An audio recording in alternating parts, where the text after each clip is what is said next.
안녕하세요. 독일에 사는 누나, 독사 누나입니다. 제가 오늘은 예정에 없었던, 원래는 다른 내용의 영상을 보내드리려고 했었는데, 오늘 이렇게 갑작스럽게 라방처럼 제가 유튜브를 열게 된 이유는요, 여러분들 모두 다 아시겠지만, 한국 시간으로 어젯밤에 일어났던 사상 초유의 6시간 동안의 비상계엄 사태에 대해서 저와 같이 해외에 살고 있는 이런 재외 동포들까지도 모두 가슴을 졸이게 만들었던 그 사건에 대해서 제가 말씀을 좀 드리려고 합니다. 물론 국내에 계시는 분들께서 더 자세히 알고 더 잘 아시겠지만 어떠한 면에서 보면 이렇게 저와 같이 조금 멀리 떨어져서 보는 시선이 또한 때로는 보다 객관적일 수가 있고 보다 더 자세할 수도 있는 거니까요. 그래서 보시다시피 여러분께 양해를 좀 구하겠습니다. 오늘은 제가 아주 황량한 풍경에 저희 간이 작업장에서 이렇게 급하게 인사를 드리게 됐습니다. 한국 시간으로는 어제 밤이 되겠고요. 여기 시간으로는 어제 오후 한 3, 4시경으로 기억이 됩니다. 저는 생업 때문에 공장으로 출발을 해 있는 차 안에서 남편이 급하게 보낸 메시지 한 통을 받고 정말 엄청나게 놀랄 수밖에 없었습니다. 사상 초유의 한 나라의 대통령이 거의 임의로 하다시피 물론 나중에 알고 보니까 국무회의는 거쳤다고 합니다만 그 국무회의에서도 많은 분들이 반대와 우려를 표명을 했다고 하네요. 그런데 어쨌든 그 일국의 대통령께서 그렇게 임의로 주먹구구식으로 내뱉은 비상계엄 선포 명령에 정말로 저는 너무너무 놀람과 동시에 차를 타고 가는 내내 그리고 공장에서 작업을 하면서도 틈틈이 한국의 뉴스를 쳐다보고 이 독일 뉴스에서도 머릿기사로 나오더라고요. 그 뉴스들을 들으면서 제게는 참 여러 가지 감정들이 쌓였더랬습니다. 사실은 저는 한국에서도 법학을 공부를 했었고 이곳에서도 법학 공부를 했었습니다. 하지만 그거와는 별개로 정치에 관심이 많은 사람이었지만 되도록이면 정치에 관한 참견을 별로 하고 싶지 않았거든요. 그래서 그냥 이왕이면 일개 시민으로서 그리고 일개 국민으로서 대한민국의 앞날을 기원하는 마음으로 지금껏 바라봤었는데요. 어제 그 독단적이고 위협적인 비상계엄 선포에 관한 뉴스를 보면서 저는 제가 지금까지 살면서 겪었던 몇 번 안 되는 비상계엄이겠지만 그 중에서 가장 진하게 기억에 남았던 그리고 가장 제가 최근이라고 기억할 만한 그 비상계엄 선포에 관한 그 트라우마가 떠올려졌습니다. 그것은 다름 아닌 1980년 5월 17일에 내려진 대한민국 국민이라면 누구나 다 아시겠지만 5.17 비상계엄 선포 그리고 하루 지난 다음 날 그 역사적이고 비극적인 5.18이 일어나게 됩니다. 그때가 제가 10대 때였어요. 그래서 사실은 정치에 관한 소견이라든지 그리고 비상계엄 명령이 내리는 의미도 사실은 자세하게는 알지 못했습니다만 평소에 정치와 법에 관해서 굉장히 관심이 많으셨던 저희 친정 아버지 덕에 제가 밥상머리 교육을 좀 많이 받았더랬습니다. 그래서 그 덕에 비상계엄이라는 일어나지 말아야 할 적어도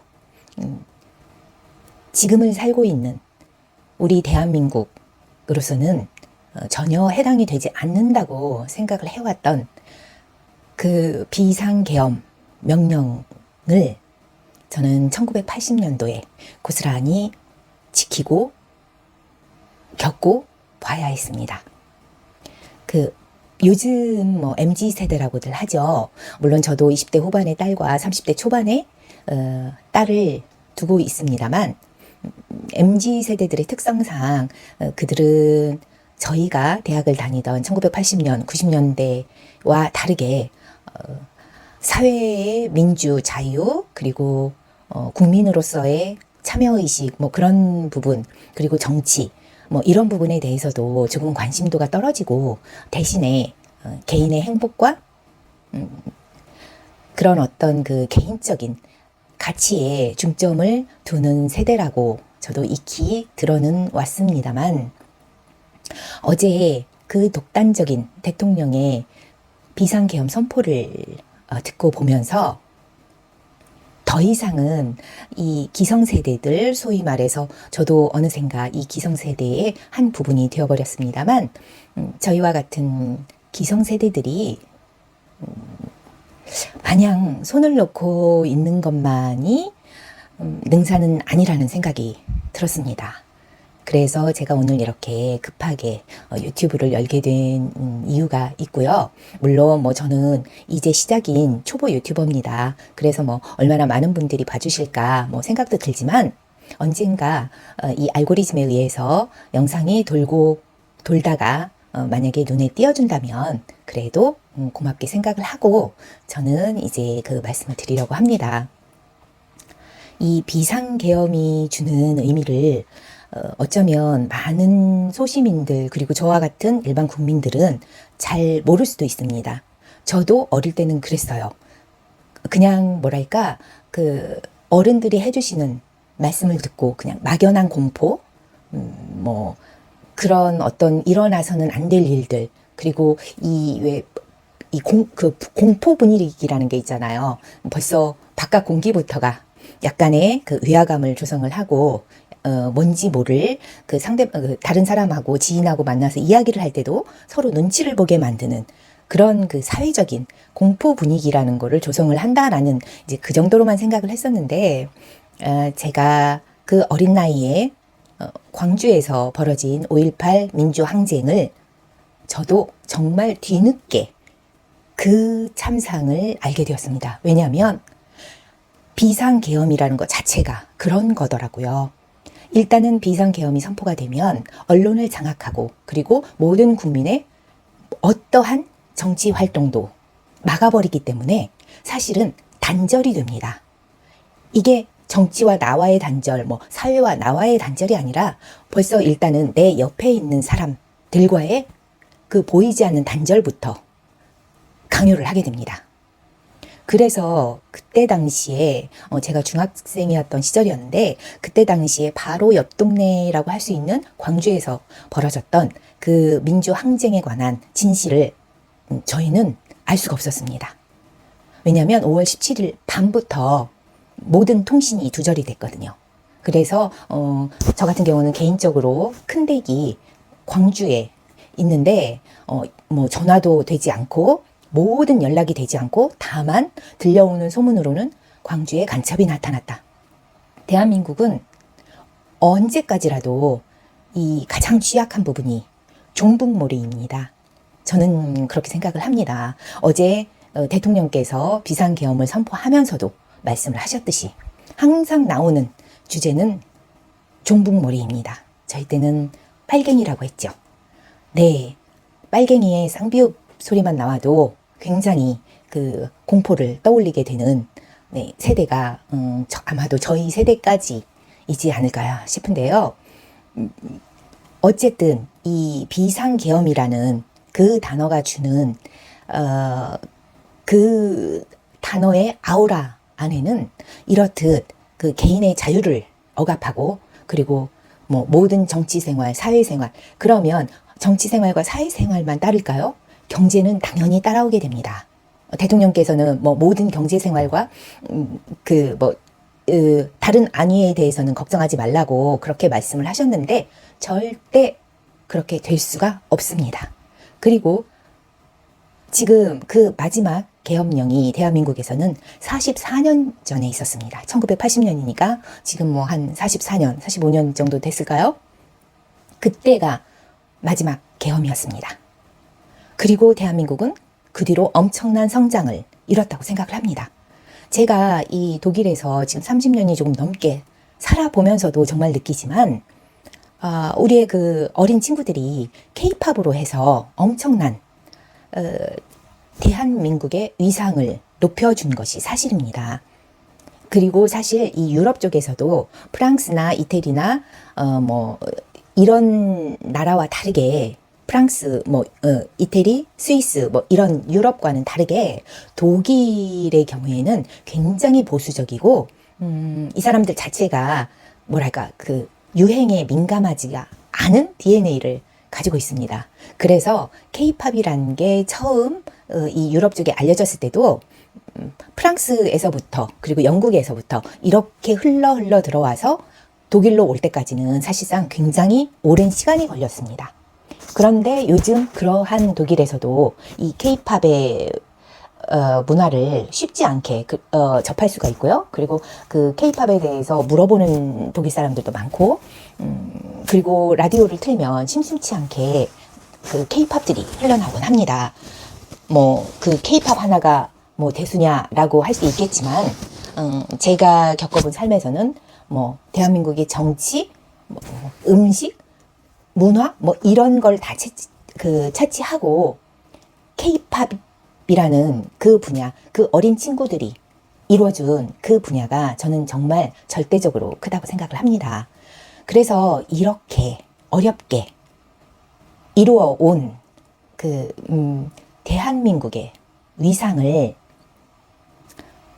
정말 요 근래 들어 굉장히 많이 격화시키고 있다라는 느낌을 받아왔습니다만, 그래도 정상화가 되겠지, 그래도 이성이 있는 분들이니까 금방 나아지겠지라는 기대를 가지고 살아왔습니다. 그런데 어제 그 대통령의 한 나라를 책임지는 책임자의 무책임한, 정말 무책임하기 그지없는 비상계엄 선포를 들으면서 좌절을 하지 않을 수가 없었네요. 그래서 제가 드리고 싶은 말씀은, 젊은 친구분 여러분들께서 소위 MZ세대라고 일컬어지는 그 범주 안에 들어가는 모든 연령대의 분들께서 다시 한번 조금 뭐랄까, 지금 이 순간에 있어서는 약간은 좀 이성을 깨우고, 그리고 나라와 국민과 나에 대해서 다시 한번 생각을 해보셨으면 하는 바람에서 제가 이렇게 호소 아닌 호소를 드리고자 합니다. 왜냐하면 국민이 있어야 나라가 있다라고 말씀들을 많이 하시잖아요. 물론 맞습니다. 그런데 역으로 생각을 해보면 또한 건강한 나라가 존재를 해야 그 나라의 국민들도 어디 가서든 건강하게 적응하고 살 수 있을 거라고 저는 생각을 하거든요. 그게 이 타향살이 30여 년을 해본 결과 제 경험에서 나온 소회이기도 합니다. 그래서 저희가 마지막으로 44년 전에 겪어야 했던 그 끔찍했던 그 비상계엄 이후의 상황에 대해서 누구보다도 저희는 알고 있잖아요. 그렇기 때문에 그와 같은 일, 그와 같지 않아도 정말 눈꼽만큼이라도 비슷한 일이 생길까봐 높아심에서 드리는 말씀입니다. 다행히 어제 웃지 못할, 어떤 분은 해프닝이라고 표현을 하셨는데, 그거는 그냥 가볍게 해프닝으로 끝날 수 있는 문제는 아닌 것 같고요. 웃지 못할, 성공하지 못한 쿠데타. 네, 그 정도 되겠네요. 그 6시간 동안에 그 성공하지 못한 쿠데타를 보면서 여러분들께서, 젊은 MZ세대 분들께서 정말 다시 한번 생각을 해보셨으면 합니다.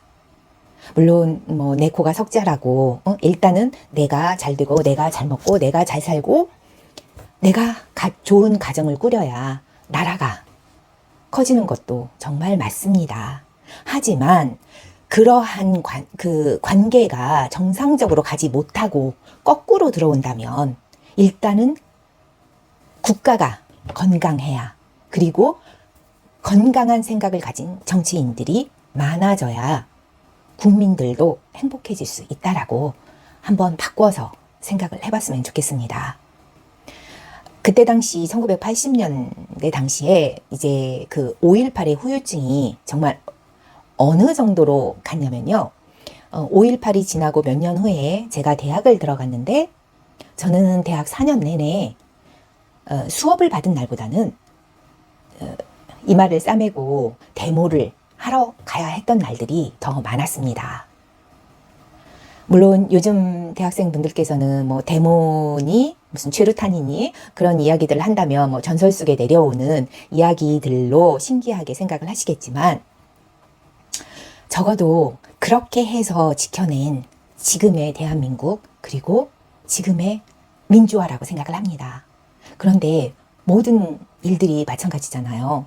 세울 때는 엄청나게 오랜 시간을 요구합니다. 그리고 제대로 세우기 위해서 정말 몇십 년이 걸릴지도 모르는 그런 노력을, 그리고 인력과 정신력과 모든 것을 다 필요로 합니다. 하지만 그게 무너질 때는 몇 초도 걸리지 않아서 무너질 수 있습니다. 그 사실을 염두에 두셨으면 좋겠습니다. 그리고 제가 지금 한 가지 생각나는 게 있는데요.